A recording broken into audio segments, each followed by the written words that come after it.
Quel examen choisir lorsque tu arrives en Allemagne, lorsque tu veux finir tes cours de langue? Avec quel examen peux-tu réellement entrer dans telle ou telle filière? C'est dans cette vidéo que nous te donnons tous les éléments nécessaires pour faire un choix clair et limpide.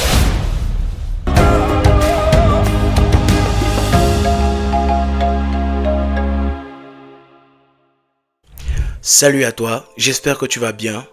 Je suis Darus Gefak, bienvenue sur Value, la chaîne du peuple, des valeurs africaines et la chaîne qui permettra d'atteindre tes objectifs académiques, sociaux et même professionnels. Alors reste tout simplement scotché parce que tout est possible. Alors aujourd'hui, sujet très intéressant, je vais m'adresser ici à ceux qui viennent d'arriver en Allemagne et qui font encore les cours de langue, ou alors ceux qui sont en cours de langue au pays et qui désirent arriver justement en Allemagne. Et surtout restez jusqu'à la fin de la vidéo, parce qu'à la fin de la vidéo je dirai mon ressenti par rapport à tout cela, mon opinion sur tous ces examens et bien sûr l'examen que moi j'ai fait personnellement. Go!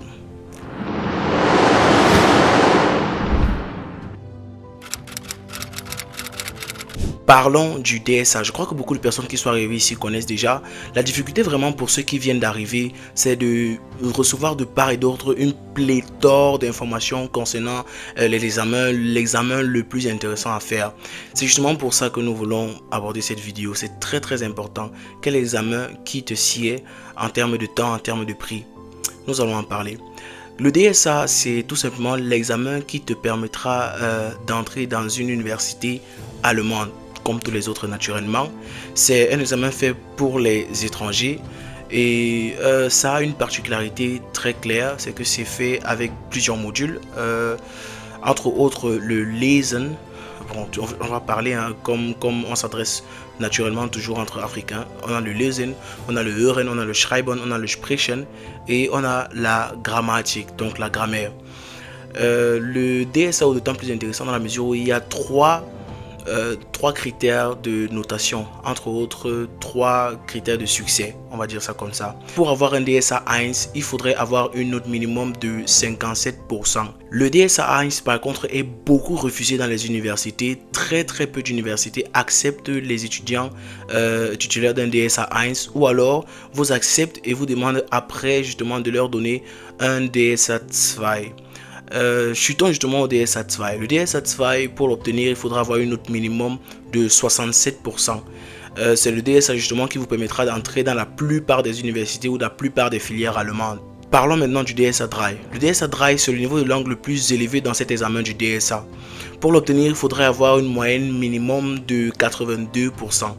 Avec le DSA 3, c'est clair, vous pouvez accéder à toutes les filières, entre autres aussi la médecine. Le DSA Drive est un critère d'admission en médecine, du moins l'un des critères d'admission en médecine. Vous pouvez aussi faire entre autres Jura, donc le droit. Donc en gros, toutes les filières qui nécessitent un niveau de langue très élevé. Il y a beaucoup d'universités, il y a beaucoup d'universités qui proposent le DSA. Entre autres, celles qui sont fréquentées par les Camerounais, je vais citer. Et je vais en citer aussi celles qui ne sont pas trop fréquentées, mais bon, qui existent quand même. Donc on a l'université Leipzig, on a la TU de München, on a l'université de Duisburg-Essen, on a l'université de Bielefeld et la TU Clausthal, qui est réputée entre autres par les Camerounais et par les Africains de manière générale comme ayant le DSA le plus difficile. Donc c'est ça. Le DSA a une grande particularité, c'est qu'en fonction des universités, la méthodologie diffère. Donc si vous avez pour intention de postuler à un DSA dans une quelconque université, essayez de vous renseigner dans cette université si la méthodologie diffère naturellement, si ils proposent aussi des cours de soutien ou alors des cours de préparation pour ceux qui veulent composer.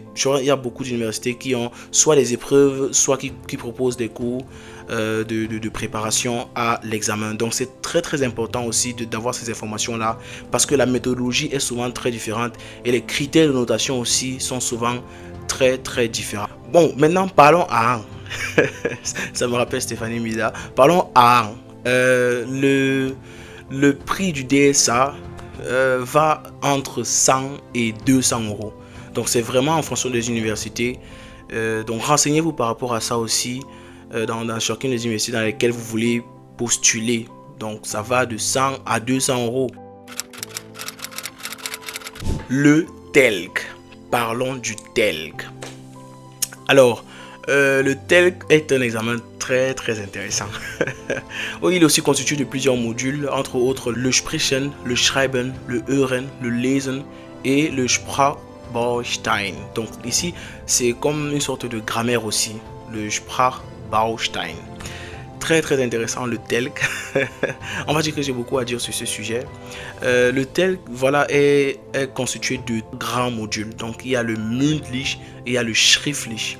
Le Schriftlich est justement constitué du Lesen, du Hören et du Schreiben et ensuite du Sprachbaustein. Ça peut arriver que vous échouez ou du moins que vous n'ayez pas le nombre de points nécessaires au Schriftlich, donc Lesen, Hören et autres. Et puis vous ne recommencez que le Schriftlich. Et puis le Mündlich que vous avez déjà eu, il sera d'abord conservé. Et ensuite, vous aurez la possibilité justement de mélanger les deux dans un même diplôme. Voilà. Donc, il y a beaucoup d'écoles qui proposent cet examen du TELC. Vous pouvez vous renseigner. Moi, je l'ai fait à Hannover. Oh, j'ai vendu la mèche. Je ne devais pas dire que je l'avais fait. Mais bon, c'est pas grave. Vous connaissez, vous avez pu le deviner. J'ai fait le TELC à Hannover. Donc, il y a beaucoup d'écoles aussi qui proposent cet examen du TELC, entre autres aussi Mannheim. Beaucoup de villes, entre autres. Donc, le prix du TELC. Parlons à alors le prix diffère vraiment, ça peut quitter de 160, 180 voire même 200 euros. Personnellement, j'ai payé bien plus que ceux qui faisaient le DSA lorsque moi je faisais mon TELC. Donc j'ai payé bien plus que ceux qui faisaient le DSA. Je crois que j'avais payé 160 euros, 180 euros comme ça. Mais j'ai des amis qui faisaient le DSA qui avaient payé 100, 110, 120. TestStaff déjà se constitue de plusieurs modules aussi. Je crois que vous connaissez déjà tous ces modules là, Sprechen, Hören, Lesen, Schreiben. Donc on va parler ici de critères maintenant, de critères de succès, on va dire ça comme ça. Donc vous avez un TDN 3, TDN 4 et TDN 5.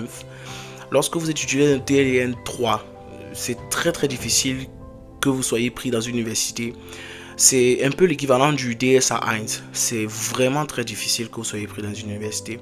Avec un TDN 4 par exemple, c'est vraiment l'équivalent du DSA 2 aussi. Vous pouvez avoir accès à pratiquement toutes les filières et toutes les universités en Allemagne. Et avec un TDN 5, vous avez en plus de cela accès aux filières qui nécessitent un grand niveau de langue allemande. Donc, ça, c'est tout pour les spécificités de tous ces examens. Maintenant, je vais donner mon avis sur tous ces examens. Mon premier avis, c'est que en termes de temps, en ce qui concerne le temps, le TELC est le plus intéressant à mon sens parce que c'est chaque 2 semaines littéralement. En fait, dans l'école dans laquelle j'ai composé, on composait littéralement chaque 2 semaines et c'était très intéressant parce que si tu n'es pas sûr de toi, après 2 semaines, voilà, tu peux payer encore et refaire l'examen tout simplement. Donc mais la particularité, mais le hic, on va dire ça comme ça, avec le TELC, c'est qu'il sort après 1 mois. Donc il y a un grand temps d'attente par rapport au DSA qui par contre sort après 2 semaines, 1 semaine pour certaines universités. Et ensuite vous allez faire le Mündlich et puis tes résultats sortent le lendemain. Donc c'est vraiment très compliqué par rapport à la date de sortie justement. Mais le DSA a cela de particulier qu'il n'est pas très proposé pendant l'année. Je vais prendre l'exemple de la TU de Clausthal. Dans la TU de Clausthal, le DSA est proposé, on va dire, 2 fois par an. Ça veut dire qu'il y a des étudiants qui arrivent en Allemagne par exemple et qui doivent attendre, je sais pas, 6-7 mois pour composer le DSA de Clausthal alors qu'ils ont déjà un B2 voire même un C1 et c'est compliqué. Du coup ils se réfèrent justement aux autres universités. Donc le DSA c'est justement un examen qui n'est pas très proposé, qui n'est pas beaucoup proposé dans ces universités là. Donc ça a vraiment des dates spécifiques.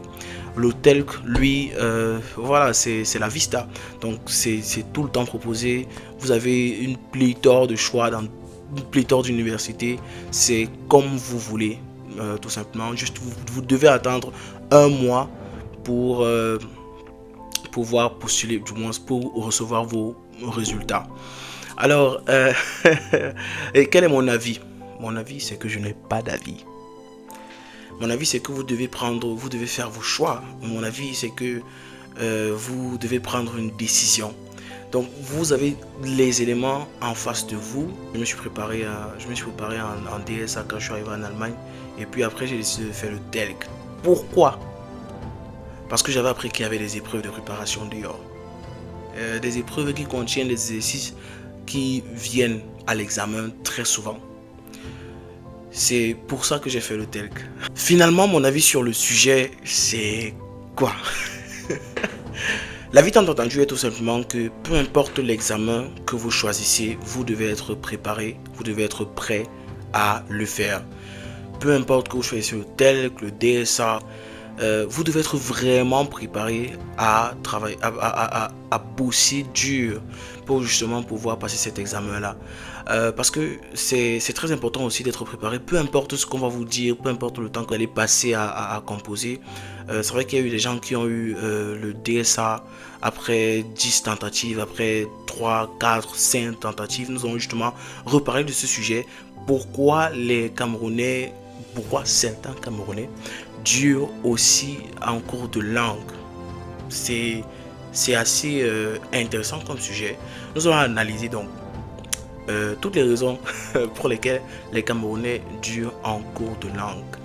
Alors, comme je disais tantôt, vous devez être préparé et surtout choisir l'examen très tôt.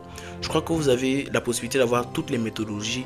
Donc regardez les méthodologies et regardez la méthodologie qui vous sied le plus. Et ensuite faites votre choix et préparez-vous très tôt à votre examen pour justement ne pas être bloqué devant les épreuves ou alors se retrouver à faire le TELC et ensuite faire le DSA et ensuite faire le TESTAF parce qu'on cherche le diplôme pour pouvoir aller accéder à l'université. C'est très important de savoir ça. N'oublie pas de t'abonner à la chaîne, de lâcher un pouce et d'activer la cloche de notification pour ne rater aucune des prochaines vidéos. Lâche un commentaire, c'est très important. Commente, donne ton avis, dis-nous combien de fois est-ce que tu as fait ton DSA, est-ce que tu as eu ton test d'AFPI, donne-nous ton expérience tout simplement et dis-nous ce que tu penses par rapport à ça. Si on en a besoin, on attend. Et ça peut aider justement ceux qui sont ici ou alors ceux qui sont encore au pays. Donc ton expérience compte. Alors, merci d'avoir écouté Value. Ciao.